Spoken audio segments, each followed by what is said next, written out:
नाशिवंत हा देह सारा उद्या भंगून जाईल. काय कमावले काय जमविले कधीतरी मातीमोल होईल. दोन शब्द प्रेमाचे घेरे तू सदामुखी, प्रेमानेच जग तू जिंक मग होतील सर्व सुखी. स्वामी समर्थ. जय जय स्वामी समर्थ. स्वामी भक्तांनो, आज आपण ऐकणार आहोत मानसपूजेबद्दल. मानसपूजेत सचेतन सद्गुरू मनपटलावर आणून नित्यनियमाने त्यांची मानसपूजा केल्याने सद्गुरू संवादही करू लागतील व तेव्हापासून साधकाला अचूक मार्गदर्शनही होऊ लागेल. येथे मी याचा अर्थ मानवी शरीर असा नाही. मी म्हणजे सचेतन शरीराचे नियंत्रण करणारा आत्मा होय. आत्मा आणि परमात्मा ही भिन्न स्वरूपे नाहीत. आत्मा आणि परमात्मा निर्गुण निराकार असल्याने भगवंताचे प्रातिनिधिक स्वरूप म्हणजेच आपले सद्गुरू. साधकाला सद्गुरूचा अनुग्रह झाला म्हणजे सद्गुरू सूक्ष्म रूपाने साधकाजवळच असतात. साधकाच्या हृदयात त्यांची वस्ती असते. हे वायुसूत हनुमानाने आपली छाती फाडून हृदयातील प्रभू रामचंद्राची मूर्ती सीतामाईला दाखविली, यावरून स्पष्ट होते. अशा प्रकारे साधकाच्या हृदय कमलावर सूक्ष्म रूपाने विराजमान असणाऱ्या सद्गुरूंना सचेतन देह स्वरूपात कल्पनेने निर्माण करून मानसपूजेस प्रारंभ करावा. पहाटेची वेळ मानसपूजेसाठी चांगली असते. अशा वेळी सुखासन घालून बसावे. चर्मचक्षु बंद करावे. अंतर्मुख होऊन कल्पना करण्यास प्रारंभ करावा. मानसपूजा. आकाशात क्षितिजावर गुलाबी रंगाची स्वेर उधळण होत आहे. सुगंध चौफेर दरवळतो आहे. सतारीचे झंकार उमटत आहेत. मुरलीचा गोड मंजूळ ध्वनी आसमंतात घुमत आहे. वेदघोषाचे मंद स्वर ऐकू येत आहेत. हृदयातील रक्तवर्ण कमळाच्या पाकळ्या हळूहळू उमलतात. प्रफुल्लित कमळाच्या मध्यभागी सद्गुरूंच्या तेजस्वी पादुकांचे दर्शन घडते. त्यानंतर सूक्ष्म रूपातून प्रकट होण्यासाठी सद्गुरूंना मनोमन प्रार्थना करावी. एक तेजाचा झोत हृदयातील पादुकांपासून निघेल आणि त्यामधून आपल्या समोर सद्गुरूंची सुहास्यवदन सगुण मूर्ती उभी राहील. सुस्वागतम सुस्वागतम असे म्हणून आपण आपल्या सद्गुरूंचे स्वागत करावे. त्यानंतर चंदनाचा पाट मांडून त्यावर उभे राहण्याची सद्गुरूंना विनंती करावी. ते पाटावर उभे राहिल्यानंतर त्यांच्या चरणकमलावर सुवर्ण कलशाने पाणी घालावे.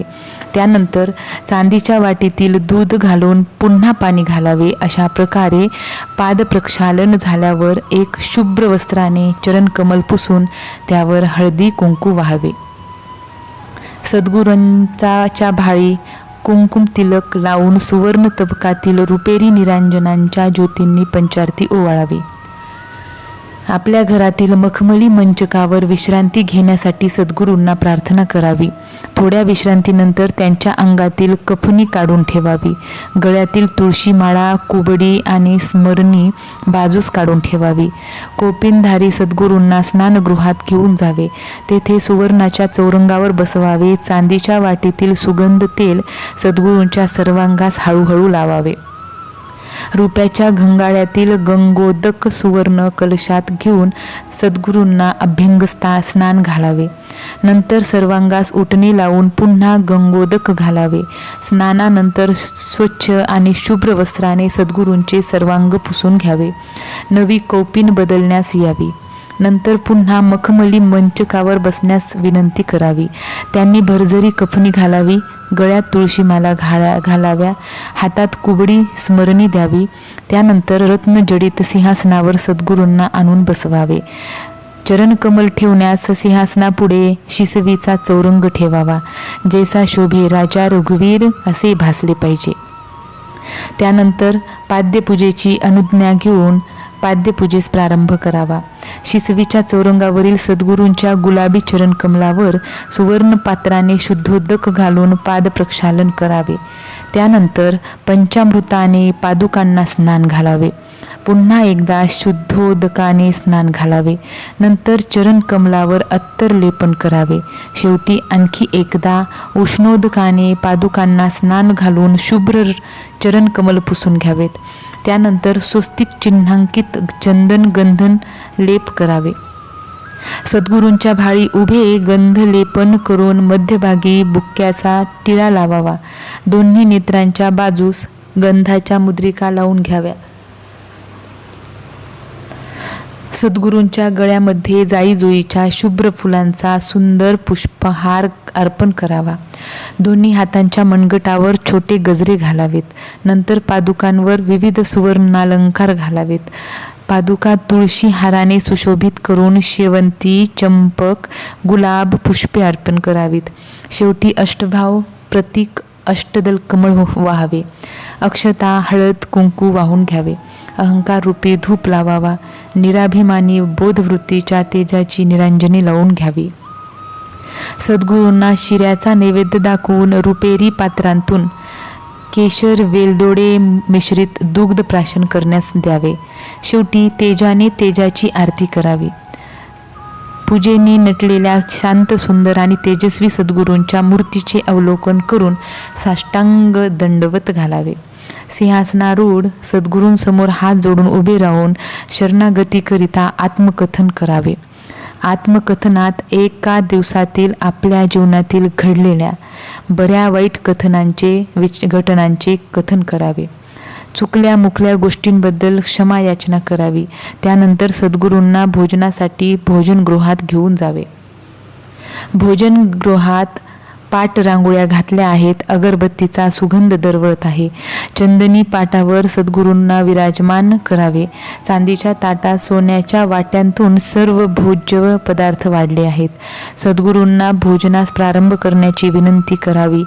खाऊन होताच रुपेरी पात्रातून गार पाणी पिण्यासाठी द्यावे.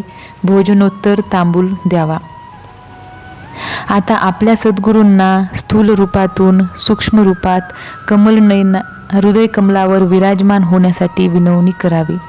सद्गुरूंच्या सगुण रूपामधून एक प्रकाश शलाका निर्माण होईल आणि आपल्या हृदयात प्रवेश करील. सद्गुरूंचे सगुण रूप अदृश्य होईल. पण हृदयातील रक्तवर्ण कमळावर सद्गुरूंचा सतेज पादुका दिसतील. त्यांचे दर्शन घ्यावे. हळूहळू कमळाच्या पाकळ्या मिटू लागतील. शेवटी जागेपणीच पाहत असलेल्या मानसपूजेच्या स्वप्नातून आपण भानावर येऊ. अशी मानसपूजा फारच लवकर संपल्याचे आपल्याला हुरहुर वाटल्यास आपण मानसपूजेत रमलो होतो असे समजावे. सद्गुरूंना मानसपूजा फार आवडते. प्रत्येक साधकाने रोज नियमाने मानसपूजा करावी. साधकाच्या दैवतालाही भक्ताकडे येण्याची ओढ लागते. एखाद्या दिवशी जर मानसपूजेला उशीर झाला तर साधकाचे मानसपूजेतील दैवत त्यास जाणीव करून देते. सद्गुरूंची मानसपूजा म्हणजे सदेह सद्गुरूंचा सहवास लाभणे होय. सगुणोपासनेचा हा कळस आहे. क्रममुक्तीच्या पायऱ्या. क्रममुक्ती 4 प्रकारे प्राप्त होते. सलोकता, समीपता, स्वरूपता, सायुज्यता या क्रममुक्तीच्या पायऱ्या आहेत. आता सलोकता म्हणजे काय? आपले आराध्य दैवत ज्या लोकांमध्ये वास्तव्य करून असते त्या लोकात राहायला मिळते. याला सलोकता मुक्ती असे म्हणतात. जसे शिवभक्त शिवलोकांत राहतात तर विष्णुभक्त विष्णू लोकात राहतात. ज्याप्रमाणे भारतात राहणाऱ्या सर्व लोकांना भारतीय असे म्हटले जाते, परंतु पंतप्रधानांची भेट सर्वच भारतीयांना मिळत नाही.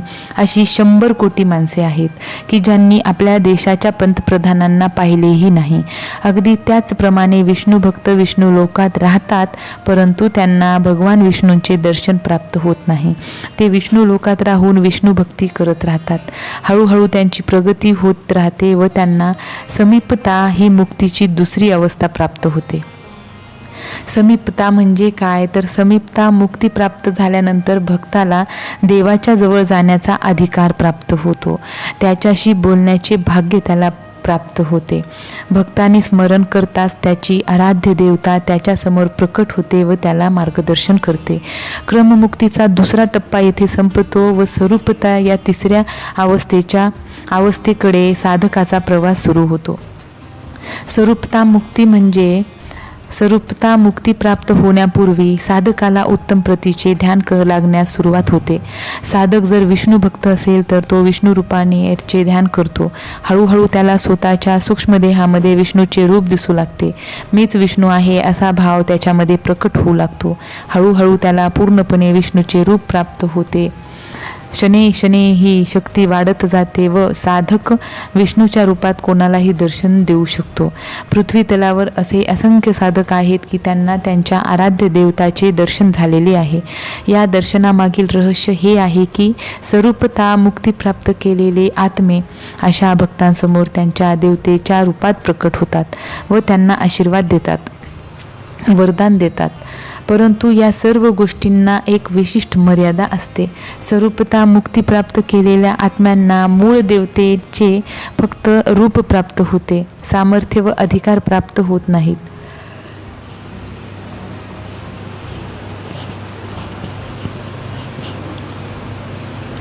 परदेशामधील अनेक साधक क्रूसावरील येशू ख्रिस्ताचे ध्यान करतात व त्यातच ते एकरूप होतात.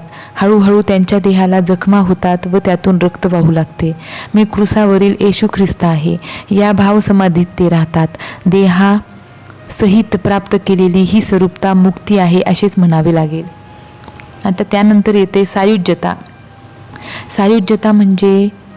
सायुज्यता मुक्ती म्हणजे आराध्य देवतेमध्ये आत्मा विलीन होणे, आत्म्याचा परमात्मा होणे. मानसपूजा का करावी? शरीराचे व्यायाम आधी करून शरीर मजबूत करत असतो, परंतु मन आज सर्वत्र बलहीन असताना दिसते. या मनाचा सर्वसाधारणतः कोणी विचार करताना दिसत नाही. परंतु सत्य हे आहे की जोपर्यंत मन मजबूत होत नाही तोपर्यंत जीवन सुदृढ होत नाही. मनाला मजबूत करण्यासाठी मनाला उभारी देणाऱ्या विचार, कल्पना, भावना यांची खतपाणी घालण्याची गरज आहे. मानसपूजेत आपण देवाला अर्थात सद्गुरूंना त्या साऱ्या गोष्टी देतो जे वास्तविक आपल्याकडे नाही आणि आज रोजी आणताही येत नाही, पण मनात आणता येतो आणि एकदा मनाने ते सारे धरले की जीवनातही मिळवता येतो. दुसरी गोष्ट, जे वस्तू अत्यंत मौल्यवान आहेत अशा वस्तू देवाला अर्थात सद्गुरूंना अर्पण करणे म्हणजे त्यांना सांगणे आहे की देवा, ह्या सूर्यापेक्षाही तू माझ्यासाठी मौल्यवान आहेस. देवा, ह्या साऱ्यापेक्षाही तू माझ्यासाठी मौल्यवान आहेस, म्हणून हे सारे मी तुझ्या चरणी अर्पण करतो आणि तुलाच मागतो. पै नाथ, आता ऐसे करावे, तुझ्यात मी विरून जावे आणि फक्त तू उरावे. सद्गुरूंची मानसपूजा कशी करावी? सकाळी उठल्यापासून ते रात्री झोपेपर्यंत सद्गुरू सोडून आपल्याला दुसरा ध्यास नसावा. लहान मूल जसे आपली प्रत्येक गोष्ट आपल्या आईला सांगून करतो तशी आपली प्रत्येक गोष्ट सद्गुरूंना सांगून करायची सवय असावी. सद्गुरूंची सचेतन मूर्ती मनचक्षूमध्ये आणून मनातच तिची पंचोपचार किंवा षोडशोपचार पूजा करावी. मानसपूजेमध्ये बाह्यपूजेतील सर्व उपचार म्हणजेच उत्तम वस्तू, फुले व नैवेद्य आपल्या कल्पनेने उत्तमोत्तम निर्माण करून मनातल्या मनात आणि शुद्ध अंतःकरणाने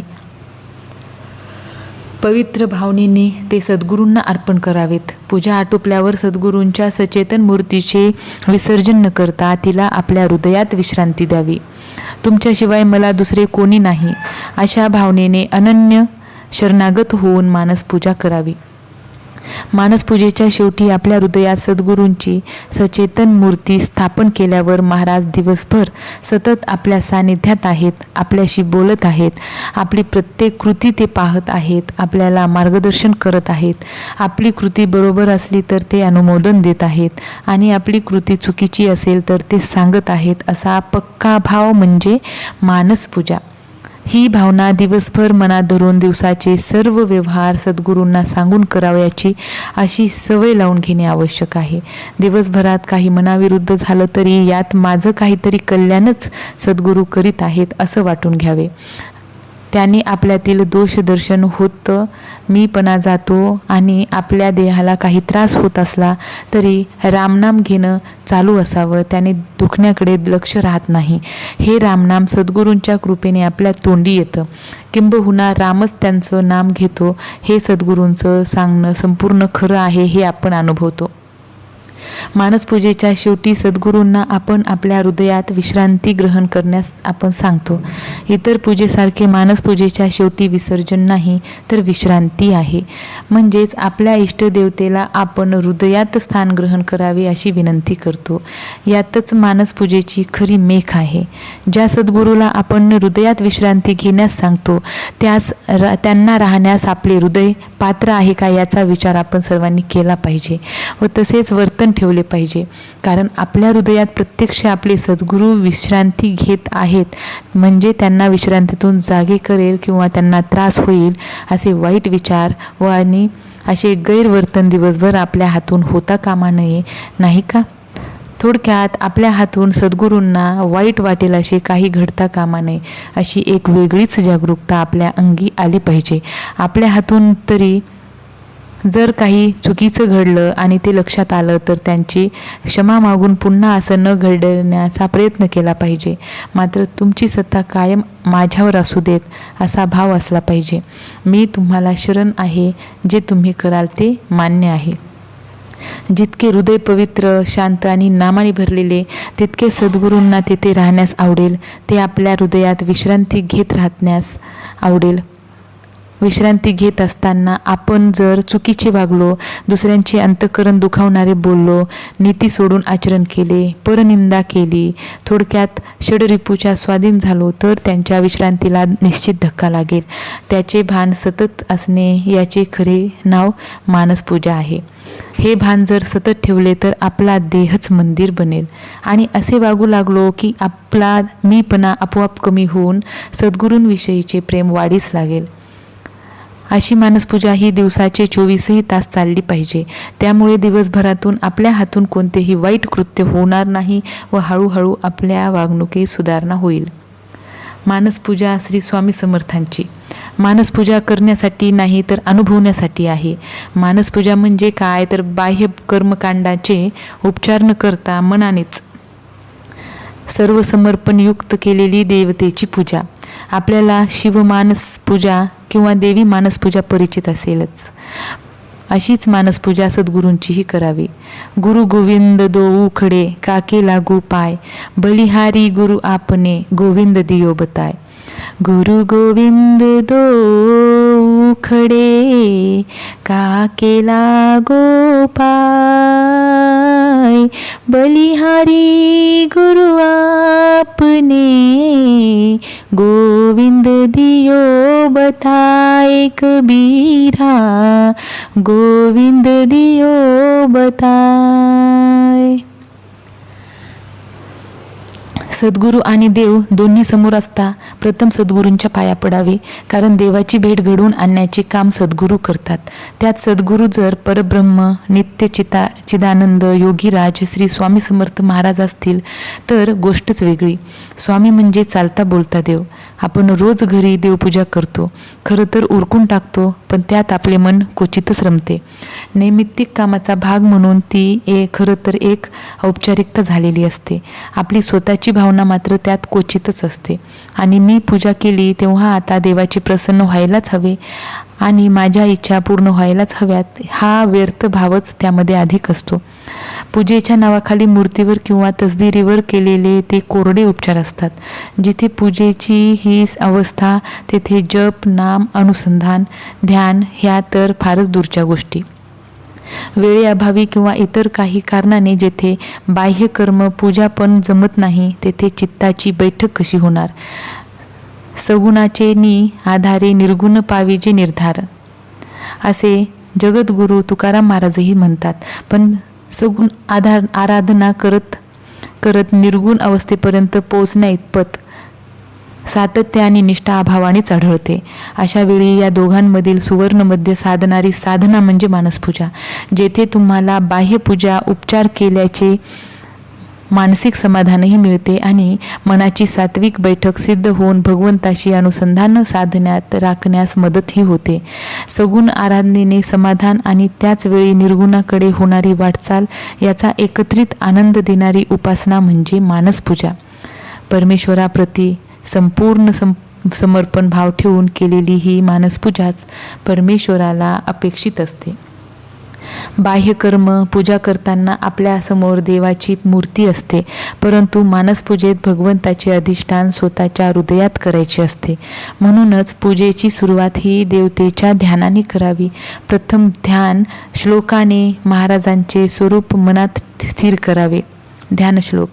नमो स्वामीराजं दत्तावतारं श्री विष्णू ब्रह्मा शिवशक्ती रूपम ब्रह्मस्वरूपाय करुणाकराय स्वामी समर्थाय नमो नमस्ते. देहरूपाने जरी महाराज या भूमीवर असले तरी प्रत्यक्षात महाराज म्हणजे चैतन्य स्वरूपच आहेत. गुरु परंपरेचा उगमस्थान असलेले श्री दत्तात्रेय हे स्वामीमध्येच अंतर्भूत आहेत. एकदा महाराज खास बागेत बसले होते तेव्हा स्वामींची लाडकी गाय भागीरथी आपल्या कल्याण असे नाव ठेवलेल्या वत्सासह तेथे आली. महाराजांनी लगेच आपल्या खडावा पायात घातल्या, हातात कमंडलू घेतले आणि कौपिनधारी स्वामी मूर्ती अवधूत रूपात आविष्कृत झाली. स्वामी अचानक म्हणाले, अलक अलक माय गे. जमलेले सगळे भाविक आनंदाने उभे राहून ते तेजस्वी रूप भावभक्तीने न्याहाळू लागले. हिमालयातील साधूंनाही महाराजांनी असेच दर्शन दिले होते. अनेकांना संततीचा आशीर्वाद देऊन जीव निर्मिती करणारे ते ब्रह्मदेव आहेत. भक्तांचे पालन पोषण करणारे ते नारायण आहेत. परम ज्ञानाचा उपदेश करणारे ते भगवान सदाशिव आहेत. प्रकृतीसुद्धा जिच्या स्वाधीन आहे अशी आदिशक्तीसुद्धा स्वामींमध्येच सामावलेली आहे. सर्व देवता आणि त्यांच्या शक्ती एकत्र समावलेले त्यांचे उगमस्थान महाराज म्हणजे परब्रह्म चैतन्यच आहे. ही सर्व सृष्टीच त्यांच्यापासून उत्पन्न झालेली आहे. त्यामुळे तेच आपले जनक आहेत आणि म्हणूनच त्यांच्या मनात समस्त जीवसृष्टीविषयी अपार करुणाभाव आहे. श्री स्वामी समर्थ. जय जय स्वामी समर्थ. स्वामी भक्तांनो, आज स्वामींचा अनुभव तुम्हाला कसा वाटला कमेंट बॉक्समध्ये कमेंट करून नक्की मला कळवा. आणि माझ्या चॅनलवर नवीन असाल तर माझ्या चॅनलला सबस्क्राईब करा. श्री स्वामी समर्थ.